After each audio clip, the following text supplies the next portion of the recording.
और दोनों ही विषय बड़ा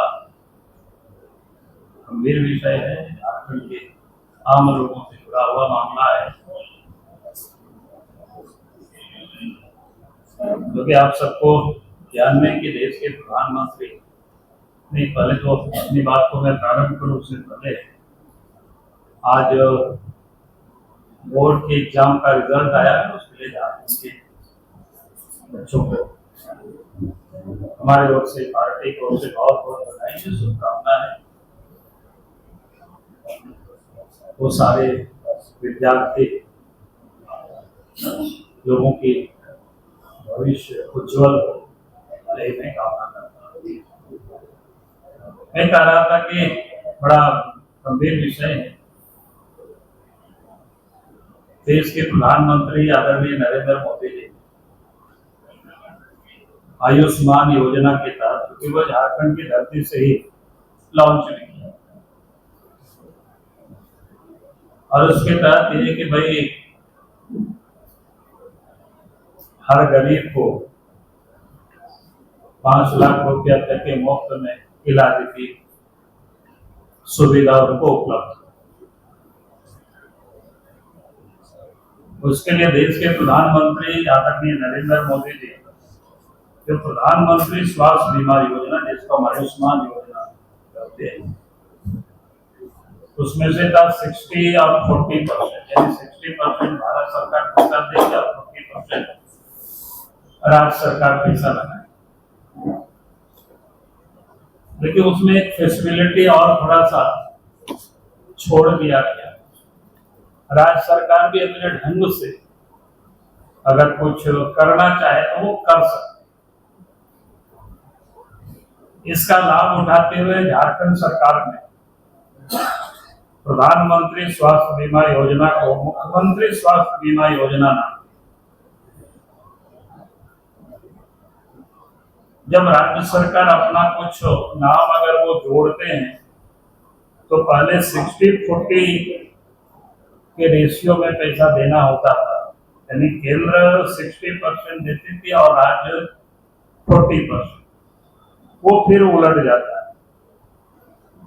जब नाम अपना देते हैं तो फिर केंद्र 40% देती है और राज्य सरकार को अपने खजाना से 60% लगाना होता है, जिसके तहत लाल कार्ड, पीला कार्ड, झारखंड सरकार ने उस ग्रीन कार्ड को भी जोड़ा। उसके बाद में राज्य सरकार ने और भी लोगों को जोड़ा, आप सब लोग भी उसमें जुड़े हैं, पत्रकारगण भी है, वकील भी है, पेंशनधारी भी है, सरकारी कर्मचारी भी है। अच्छी पहल है राज्य सरकार, सुनने में अच्छा लगता है, इसलिए मैंने कहा कि अच्छी पहल। लेकिन वास्तविकता क्या है झारखंड में? अगर इसकी वास्तविकता की पड़ताल करेंगे तो बड़ा भयावह स्थिति है। सिर्फ ये एक घोषणा मात्र है, और घोषणा मात्र भी इसलिए मैं कह रहा हूं कि पिछले दिनों राज्य सरकार ने निर्णय लिया कि शहरी क्षेत्रों में 50 बेड का हॉस्पिटल होना चाहिए और ग्रामीण क्षेत्रों में 30 बेड का हॉस्पिटल होना चाहिए। यानी किस प्रकार से उसमें आम लोगों को सहूलियत या सुविधा नहीं मिल सके, क्योंकि ग्रामीण अंचलों में 30 बेड का हॉस्पिटल मिलना मुश्किल, यानी नहीं के बराबर। यानी कुल मिलाकर के ये जो बड़े हॉस्पिटल को ही लाभ मिल सके, जब गरीब अपने जहां इतने दूर तक तो पहुंच नहीं सकेंगे, जो छोटा छोटा जो उनको ऑपरेशन वगैरह कुछ करना होता है, अब उसके लिए उनको बड़ा हॉस्पिटल कहाँ खोजेंगे। तो पहले तो सरकार ने उसको किस प्रकार से कटौती करने की कोशिश, जबकि भारत सरकार का जो गाइडलाइन है, उन्होंने 10 बेड का भी हॉस्पिटल को सूचीबद्ध किया जा सकता है। अर्थात ग्रामीण क्षेत्रों में भी जो छोटा छोटा यहाँ हॉस्पिटल लोग चला रहे हैं, 10 बेड का दो एक कमरा में, तो वहां भी ग्रामीणों को इलाज की सुविधा उपलब्ध हो रहा था। लेकिन झारखंड सरकार ने उसको भी समाप्त करके और उसको इन्होंने 50 बेड शहरी क्षेत्रों में और ग्रामीण क्षेत्रों में 30 बेड, यानी पहले ही उसको कटौती करने की इन्होंने प्रयास किया। उसके बाद आप सब लोगों ने अखबार में भी पढ़ा होगा, हॉस्पिटल का यूनियन उन लोगों ने भी मांग किया, फिर हमने उस पर पता करने की कोशिश की कि झारखंड में जो पहले 750 हॉस्पिटल को सूचीबद्ध किया है जहां पर गरीब से गरीब लोग इलाज अपना करा पा रहे हैं, लेकिन उसमें भी क्या हुआ, 750 में से 538 हॉस्पिटल का तो फरवरी से पैसा मिला ही नहीं है लोगों, यानी फरवरी हो गया, मार्च हो गया, अप्रैल हो गया, मई भी समाप्त हो रहा है। अब 538 हॉस्पिटल मतलब आप समझ सकते हैं। अब उन लोगों ने एक प्रकार से सरकार के पास त्राहिमाम कर दिया कि भैया अगर आप पैसा हमें नहीं देंगे तो फिर अब हम लोग किसी का इलाज नहीं कर सकते।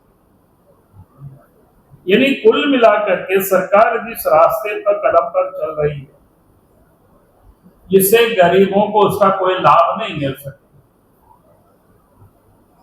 और उसमें से 750 में हमने कहा कि 538 हॉस्पिटल को तो फरवरी से पैसा ही नहीं मिल रहा है, और 212 हॉस्पिटल हैं जिनको पिछले 10 महीनों से पैसे नहीं मिल रहा है। कुछ उसका टेक्निकल प्रॉब्लम आया था, लेकिन वो भी शायद ठीक हुआ, लेकिन आज तक नहीं। तो अगर इतनी बड़ी तादाद में अस्पतालों को पैसा नहीं मिलेगा तो फिर गरीबों को ये सुविधा प्राप्त नहीं हो पाएगी।